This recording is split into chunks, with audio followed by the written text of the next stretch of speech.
មនុស្សស្រីតែយើងគួរចិញ្ចឹមមកបែបឲ្យនាងទុនជ្រាយឬក៏ឲ្យនាងខ្លាចជានារីរឹងមាំច្បាស់ណាស់យើងប្រកាសជាធ្លាប់ឃើញក្មេងៗមកដែលល្អយើងប្រកាសជាទៅសើពុកម្ដាយឬក៏អ្នកចិញ្ចឹមគាត់ឯមែនទេគាត់ថាមិនក៏ពុកម្ដាយគេចិញ្ចឹមកូនមកបានល្អហ្មងហើយបើយើងមើលវិស័យចិញ្ចឹមវិញណាគេចូលចិត្តនិយាយថាសត្វនឹងចរិតម៉េចម្ចាស់វាប្រកាសជាចរិតអញ្ចឹងហើយតើមែនអត់បើកូននឹងមកអត់ល្អគេបន្ទោសអ្នកចិញ្ចឹមមើលថែអត់បានល្អបើសិនជាសត្វអត់ល្អគេបន្ទោសថាចរិតម្ចាស់អត់ល្អទេបើដំណាំអត់ល្អដូចគ្នាក៏គេនិយាយថា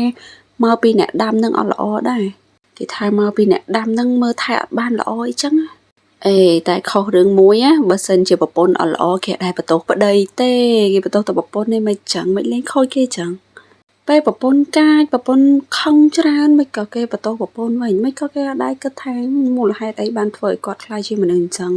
ពេលខ្លះចំណុចចាប់ផ្ដើមរបស់គាត់ពីមនុស្សស្រីម្នាក់ដែលស្លូតបូតទុនជ្រាយបែបជាកូនស្រីធម្មតា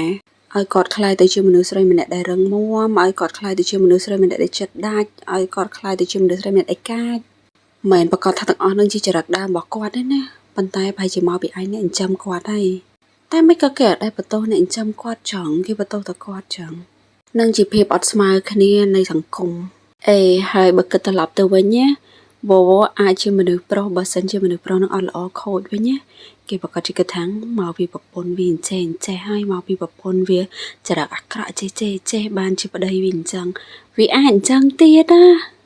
ចឹងថ្ងៃនេះយើងទាំងអស់គ្នាមកនិយាយពីភាពរឹងមាំរបស់មនុស្សស្រីតើភាពរឹងមាំរបស់មនុស្សស្រីកើតចេញមកដោយបែបណាវាអត់ខុសទេបើសិនជាមនុស្សស្រីនឹងមានភាពរឹងមាំនៅក្នុងខ្លួនប៉ុន្តែសូមឲ្យភាពរឹងមាំរបស់គាត់នឹងផ្ដើមចេញពីសេចក្តីថ្លៃថ្នូរផ្ដើមចេញពីការដែលគាត់ចូលរួមសង្គមបានច្រើនធ្វើឲ្យគាត់រឹងមាំផ្នែកស្មារតីរឹងមាំផ្នែកចំណេះដឹងរឹងមាំផ្នែកបទពិសោធន៍រឹងមាំដោយសារមានលក្ខខណ្ឌជីវិតល្អដោយសារមានអ្នកជួយជំរុញលើកទឹកចិត្តគាត់ច្រើនរឹងមាំមកដោយព្រោះតែគាត់ចង់បានឲ្យជីវិតកាន់តែល្អប្រសើរឡើងជាមួយនឹងក្តីស្រឡាញ់ការដែលមនុស្សស្រីរឹងមាំមកដោយបានព្រៀងទុកគឺជាការរឹងមាំដែលមនុស្សស្រីអត់ចង់បានគឺការរឹងមាំដោយសារតែការឈឺចាប់រឹងមាំមកដោយសារការឆ្អែតឆ្អន់ការបង្ខំខ្លួនឯងឲ្យត្រូវរស់នៅបែបជាភាពឯករាជ្យដោយសារតែអត់អាចមានស្មារតីផ្អែកបានត្រូវធ្វើអីដោយខ្លួនឯងគ្រប់យ៉ាងពីព្រោះដោយអត់មានអ្នកណាគេធ្វើជំនួសយើងទេអញ្ចឹងទៅពេលខ្លះមិនមែនគាត់ចង់រឹងមាំទេគេមើលមកគេគិតថាដូចជាគាត់រឹងមាំណាស់ចឹងប៉ុន្តែអត់មែនអញ្ចឹងទេខាងក្នុងខ្លួនគាត់នៅតែទន់ជ្រាយភាពជាមនុស្សស្រីប៉ុន្តែជាក់ស្ដែងគាត់ត្រូវតែរឹងមាំបែបអញ្ចឹងនេះជាភាពរឹងមាំដែលមនុស្សស្រីអត់ត្រូវការទេហើយត្រូវចាំពីភាពរឹងមាំរបស់មនុស្សស្រីនិងមនុស្សប្រុសដូចគ្នាណាមនុស្សស្រីបើសិនជារឹងមាំហើយបើនាងអាចឈរចាក់ឫសបានដោយខ្លួនឯងហើយនាងនឹងលែងត្រូវការមនុស្សប្រុសនៅក្បែរខ្លួនហើយខុសពីមនុស្សប្រុសបើសិនជាគាត់រឹងមាំហើយគាត់ប្រកាសជាត្រូវការមនុស្សកាន់តែច្រើននៅជុំវិញខ្លួនគាត់ជួយចិត្តទាញគេមកជួយច្រើនប៉ុន្តែមនុស្សស្រីបើសិនជាគាត់អាចរស់នៅបានដោយឯករាជ្យខ្លួនឯងហើយគាត់ប្រកាសជាអត់ត្រូវការអ្នកណាគេទៀតទេគាត់ចង់នៅម្នាក់ឯងឲ្យច្រើនមនុស្សប្រុសនឹងលែងមានតម្លៃសម្រាប់គាត់ទៀតហើយពេលហ្នឹងអញ្ចឹ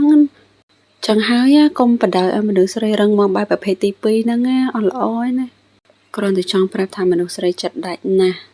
បើនាងហ៊ានស៊ីនាងហ៊ានសងនាងហ៊ាននិយាយនាងហ៊ានធ្វើហើយចរិតមនុស្សស្រីគឺបែបហ្នឹងហ្មងចឹងហើយបើអញ្ចឹងមើលថែមនុស្សស្រី